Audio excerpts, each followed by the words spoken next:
తెనాలి పట్టణంలో ముగ్గురు యువకుల్ని పోలీసులు చితగ్గొట్టేశారు. స్వయంగా సిఐలు రాములు నాయక్, రమేష్ బాబు వాళ్ళే స్వయంగా లాఠీలు తీసుకొని నడి రోడ్డు మీదనే అందరూ చూస్తూ ఉండగానే ముగ్గురు యువకుల్ని వాళ్ళు చావు కేకలు పెట్టినా సరే ఏమాత్రం లెక్క చేయకుండా చితగ్గొట్టేశారు. ఒక యువకుడు కాళ్ళు వెనక్కు మర్చుకుంటూ ఉండడంతో ఏకంగా సిఐ అతడి కాళ్ళ మీద తన బూట్ కాళ్ళని పెట్టి ఒత్తితే మరో సిఐ లాఠీ తీసుకొని విచక్షణారహితంగా కొట్టేశారు. ఈ వీడియో ఇప్పుడు సోషల్ మీడియాలో పెద్ద వైరల్గా మారింది, దుమారం రేపుతోంది. అయితే విచిత్రంగా సోషల్ మీడియాలో కావచ్చు, బయట కావచ్చు, ఈ ఘటనని సమర్థించే వాళ్ళు, వ్యతిరేకించే వాళ్ళు రెండు వర్గాలుగా స్పందన వస్తూ ఉన్నాయి. అసలు ఈ ఘటనని సమర్థిస్తున్న వాళ్ళు ఎవరు, వ్యతిరేకిస్తున్న వాళ్ళ వాదన ఏంటి? ఈ తెనాలి పట్టణానికి చెందిన ఈ ముగ్గురు యువకుల మీద రౌడీ షీట్ ఉంది. ఈ విషయాన్ని డిఎస్పీ జనార్దన్ రావు స్వయంగా చెప్పారు. వీళ్ళు అనేక నేరాలకు పాల్పడుతూ ఉన్నారు, పలుమార్లు హెచ్చరించినా సరే వీళ్ళు ఏమాత్రం పద్ధతి మార్చుకోలేదు అని డిఎస్పీ చెప్తున్నారు. అంటే ఆ కారణంగా పోలీసులు కొట్టారు అన్నట్టుగా ఇండైరెక్ట్గా సమర్థించుకునే ప్రయత్నం చేస్తూ ఉన్నారు. వీళ్ళు చేసిన నేరం ఏంటి, ఏ కేసులో వీళ్ళని ఇలా టార్చర్ పెట్టారు అన్నది చూస్తే వీళ్ళ మీద ఇదివరకే ఒకటి గంజాయి కేసు నమోదైంది ఈ యువకుల మీద. వీళ్ళు అక్కడ ప్రధానంగా ఉండే తెనాలి పట్టణంలో ఒక పెద్ద రౌడీకి అనుచరులుగా చెప్పుకొని తిరుగుతూ ఉంటారని కూడా పోలీసులు చెప్తున్నారు. వీళ్ళ ముగ్గురి మీద రౌడీ షీట్లు కూడా ఉన్నాయి. ఆ నేపథ్యంలోనే వీళ్ళ మీద ఒక గంజాయి కేసు నమోదైతే ఆ గంజాయి కేసు తమ పైన పెట్టడంలో కానిస్టేబుల్ చిరంజీవి కీలక పాత్ర పోషించారు అని భావించిన ఈ యువకులు, ఇంకో వ్యక్తి పరారీలో ఉన్నారు. మొత్తం 4 యువకులు కలిసి ఏప్రిల్ 25న కానిస్టేబుల్ని హత్యాయత్నం చేసేందుకు ప్రయత్నించారు. ఆయన ఇంటికి వెళ్తూ ఉన్న సమయంలో దాడి చేశారు అన్నది అభియోగం. దాని మీద కేసు నమోదైంది. ఏప్రిల్ 26వ తేదీన వీళ్ళని అరెస్ట్ చేసి కోర్టులో పెట్టారు. కోర్టులో 26న ప్రవేశపెట్టారు. కానీ వీళ్ళని అంతకుముందే అదుపులోనికి తీసుకున్నారు అన్నది కూడా చెప్తున్నారు. కోర్టులో ప్రవేశపెట్టడానికి ముందే ఇలా ఇద్దరు సిఐలు కలిసి రాములు నాయక్, రమేష్ బాబు ఇద్దరు కలిసి నడు రోడ్డు మీదే వీళ్ళని ఇలా 3rd డిగ్రీ ప్రయోగించారు వీళ్ళ మీద అన్నది కూడా చాలా క్లియర్గానే అర్థమవుతుంది. అయితే ఈ ఘటనని సమర్థించే వాళ్ళు అట్లాగే ఉన్నారు, వ్యతిరేకించే వాళ్ళు కూడా అలాగే ఉన్నారు. ఎందుకు సొసైటీలో ఈ చీలిక ఏర్పడింది అన్నది కూడా చూడాలి. అసలు ఈ 3rd డిగ్రీని ఇలా నేరం చెప్పాలంటే చట్టం అనుమతి ఇవ్వదు పోలీసులకి, కానీ పోలీసులు చట్టాన్ని చేతుల్లోనికి తీసుకున్నారన్నది ఇక్కడ క్లియర్గా అర్థమవుతోంది. కాకపోతే ఎవరు ఈ అంశాన్ని బాగా గట్టిగా వ్యతిరేకిస్తూ ఉన్నారు అని అంటే మేధావులు, పోలీసులకు ఇలా పూర్తిగా శిక్షించే అధికారం కూడా ఇస్తే దాని పర్యవసానాలు ఎలా ఉంటాయి అని తెలిసిన వాళ్ళు, కొన్ని సంఘాల వాళ్ళు ఇలా పద్ధతి కాదు, ఏదైనా సరే కాస్త ఆలస్యమైనా సరే కోర్టుల ద్వారానే నిందితులకు శిక్ష పడాలి, చట్టం అన్నది స్ట్రాంగ్గా ఉండాలి, ఒక పద్ధతి పాడు ఉండాలి అని భావించే వాళ్ళంతా పోలీసులు చేసిన ఈ చర్యను ఖండిస్తూ ఉన్నారు. మరి అంత దారుణంగా కొట్టడం తప్పు కదా అని. అట్ ది సేమ్ టైం పోలీసుల్ని సమర్థించే వాళ్ళ సంఖ్య మరీ ఎక్కువగా ఉంటుంది. ఇలా ఎందుకు ఉంటుంది? ఇలా సమర్థిస్తున్న వాళ్ళు ఎవరు అంటే సగటు మనుషులు, ఈ సమాజంలో చాలా సగటు మనుషులు. ఈ రౌడీ షీటర్లు కావచ్చు, ఇలా గంజాయి బ్యాచ్లు కావచ్చు, అంటే జనరల్గా చెప్తున్నాం, వీళ్ళ గురించి కాదు. ఈ బ్యాచ్లు ఎవరిని టార్గెట్ చేసుకుంటాయి?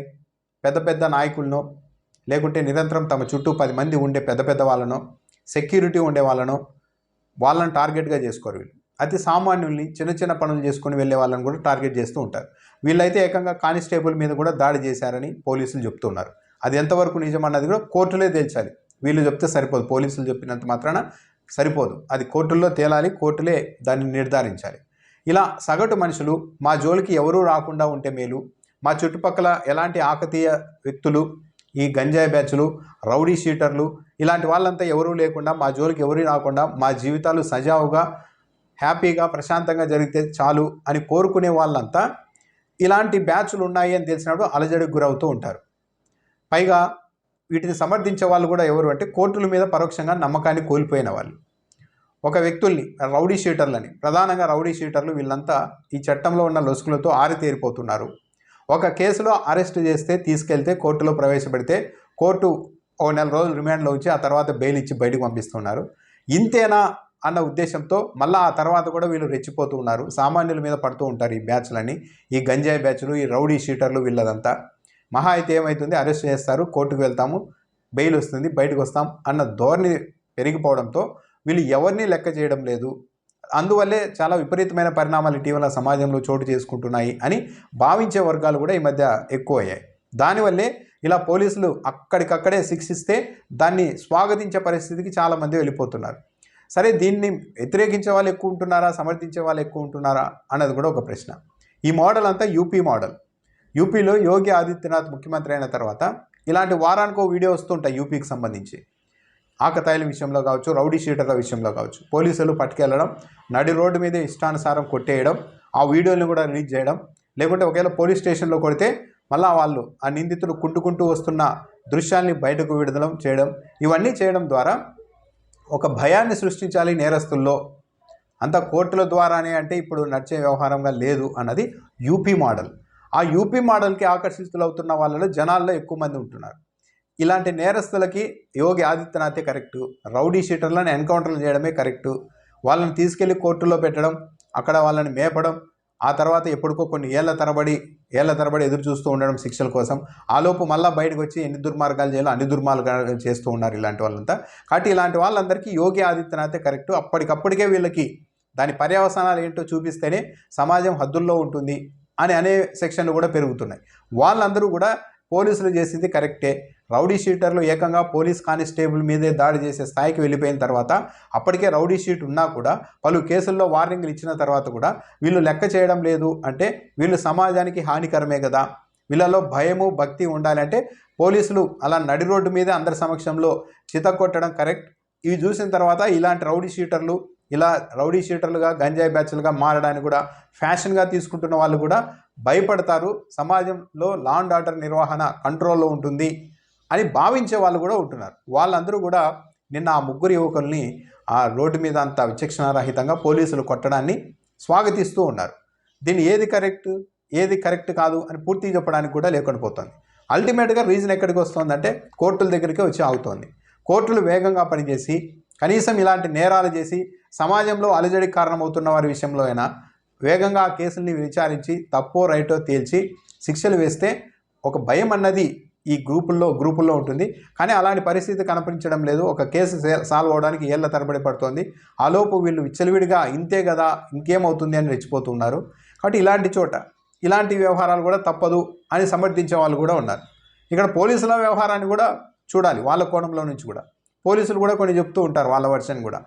ఏదైనా ఒక చోట వరుసగా ఇలాంటి ఆకతాయ బ్యాచ్ల వల్ల, రౌడీ షీటర్ల వల్ల, గంజాయి బ్యాచ్ల వల్ల వరుసగా ఏదైనా క్రైమ్ జరిగితే మళ్ళా మొత్తం మీడియా నుంచి రాజకీయ పార్టీల వరకు అందరూ కూడా పోలీసుల వ్యవస్థ ఏం చేస్తోంది, పోలీసులు ఏం చేస్తున్నారు, నిద్రపోతున్నారా, ఇలా ఆకతాయిలు రౌడీ షీటర్లు రెచ్చిపోతుంటే పోలీసులు ఎక్కడా అని ప్రశ్నిస్తారు. మేము చట్ట ప్రకారమే చేయాలి అనుకుంటే ఇక మళ్ళీ అరెస్ట్ చేయడం, తీసుకెళ్లడం, కోర్టులో పెట్టడం, కోర్టు బెయిల్ ఇస్తే వాళ్ళు దర్జాగా బయట తిరుగుతున్నా కూడా చూస్తూ ఉండడం తప్ప ఏమీ చేయలేని పరిస్థితి. దీనివల్ల ఏమీ కాదన్న ఒక ధోరణితో భయం లేకపోవడం వల్ల ఇంకా రెచ్చిపోతున్నారు కొంతమంది. కాబట్టి అలాంటి వాళ్ళని కంట్రోల్ చేయాలన్నప్పుడు మేము కాస్త రిస్క్ అయినా మా ఉద్యోగాలకు కూడా ఇబ్బంది వస్తుందని తెలిసినా కూడా మేము రిస్క్ చేసి అలా ఒక అడుగు ముందుకు వేసి ఇలా టార్చర్ పెట్టాల్సి వస్తూ ఉంటుంది. రోడ్డు మీద శిక్షించాల్సిన పరిస్థితులు కూడా వస్తున్నాయని పోలీసులు తమ వాదన చెప్తూ ఉంటారు. కానీ ఈ వాదన కరెక్ట్ కాదు. ఎందుకంటే పోలీసులకి పూర్తి పవర్స్ ఏమి ఇవ్వలేదు రాజ్యాంగం రచించిన వాళ్ళు, ఈ చట్టాలు చేసిన వాళ్ళంతా అమాయకులు కాదు. ఎవరి చేతిలో ఎలాంటి పవర్ పెడితే ఎలాంటి పర్యవసానాలు ఉంటాయో బాగా తెలిసిన మేధావులే మన రాజ్యాంగాన్ని కావచ్చు, ఈ చట్టాన్ని కావచ్చు తయారు చేశారు. పోలీసులు ఏం చెప్తారు, ఆ ముగ్గురు రౌడీ షీటర్లు కాబట్టి కొట్టాం అని చెప్తున్నారు ఈరోజు. అది రేపొద్దున ఇంకో అమాయకుడిని కూడా తీసుకొని వచ్చేసి ఇలాగే కొట్టేసి ప్రజలందరినీ నమ్మించడానికి ఒక నేరం చేశాడు కాబట్టి అతన్ని తీసుకొచ్చి కొట్టాము అంటారు. మరి అతను నిజంగా నేరం చేశాడా లేదా అని నిర్ధారించేది ఎవరు? పోలీసులు చెప్పిందే నిజం అనేసుకొని అతను తప్పు చేశాడంట, పోలీసులు కొట్టారంట, సరిపోయింది అని పోలీసులు ప్రజలు నమ్మే పరిస్థితికి వస్తే రేపు ఎవరినైనా కూడా పోలీసులు ఇలాగే డీల్ చేయవచ్చు. వాళ్ళ వ్యక్తిగత కక్షలతో కూడా పోలీసులు ఎవరినైనా కూడా ఇలా టార్గెట్ చేయొచ్చు. అది కాదు కదా. ఒక తటస్థ వేదిక ఏది? న్యాయస్థానం. అటు నిందితుడిని తీసుకొచ్చిన పోలీసులది ఎవరిది కరెక్టు? అతడు నేరం చేశాడా లేకుంటే చేయలేదా? పోలీసులు కరెక్టా, నిందితుడు కరెక్టా, ఎవరిది తప్పు అని తేల్చడానికి ఒక తటస్థ వేదిక న్యాయస్థానాలు. కాస్త ఆలస్యమైనా సరే న్యాయస్థానాల ద్వారానే తప్పేంటి అన్నది తేలాలి. తప్పు చేసింటే న్యాయస్థానాలే శిక్ష విధించే వ్యవహారం చాలా కట్టుదిట్టంగా సాగాలి. అలా కాకుండా పోలీసులే అక్కడికక్కడ శిక్షలు వేసే పరిస్థితి వస్తే ఒకరోజు అమాయకులు కూడా ఎక్కువ మంది బలైపోవడానికి కూడా అవకాశం ఉంటుంది. కాబట్టి ఇదంతా ఏంటంటే పూర్తిగా ఎవరినూ సమర్థించలేని పరిస్థితి. ఎలా ఉంటుందంటే అలా యువకుల్ని కొట్టడం తప్పు కదా అంటే రౌడీ షీటర్లు ఆకతాయిల్ని పలు కేసులు పెట్టినా లెక్క చేయని వాళ్ళని, పోలీస్ కానిస్టేబుల్ మీదే దాడికి ప్రయత్నించిన వాళ్ళని మీరు వెనుకేసుకొస్తారా అని ప్రశ్నించే వాళ్ళు కూడా ఉంటారు. కానీ ఇది వెనుకేసుకు రావడం వెనుకేసుకు రాకపోవడం కాదు. ఒక పద్ధతి ఉంది, ఒక రాజ్యాంగం ఉంది, ఒక చట్టం ఉంది. వాళ్ళు నిజంగా రౌడీ షీటర్లు తప్పు చేసి ఉంటే, కానిస్టేబుల్ మీద అత్యాయత్నం చేసి ఉంటే ఆ కేసును వేగంగా ముందుకు నడిపి కోర్టుల ద్వారానే శిక్ష పడేలాగా పోలీస్ వ్యవస్థ పనిచేయాలి. కానీ ఇలా నడు రోడ్డు మీద మొత్తం చేయడం అన్నది కరెక్ట్ కాదు.